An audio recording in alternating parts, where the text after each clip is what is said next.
Hello mga kabisik, meron tayo dito Rosy 150. So, pa-tune up na may-ari at saka change oil. Pero syempre share lang muna natin yung stator ng Rosy 150 na ito. Ganitong klaseng style. Okay, so syempre almost the same lamang naman sila sa mga Rosy TC 125, 150, 175 yan.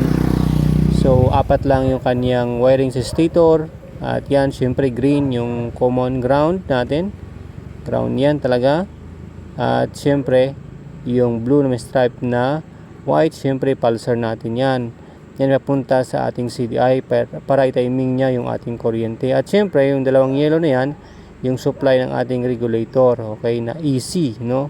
Alternating current to direct current naman yung convert ng ating regulator. So apat lang yan, pero dapat yan ay gumagana lahat, no?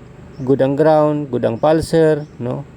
And good yung ating wiring, dalawang yellow na yan, lighting coil, charging coil, or supply ng ating regulator. Alright? Kasi once na hindi gumana yung isa dyan, wala na, no? Hindi na maganda yung ating motor, no? Apektado na lahat. Especially sa mga ganitong klaseng battery operated na CDI. Alright?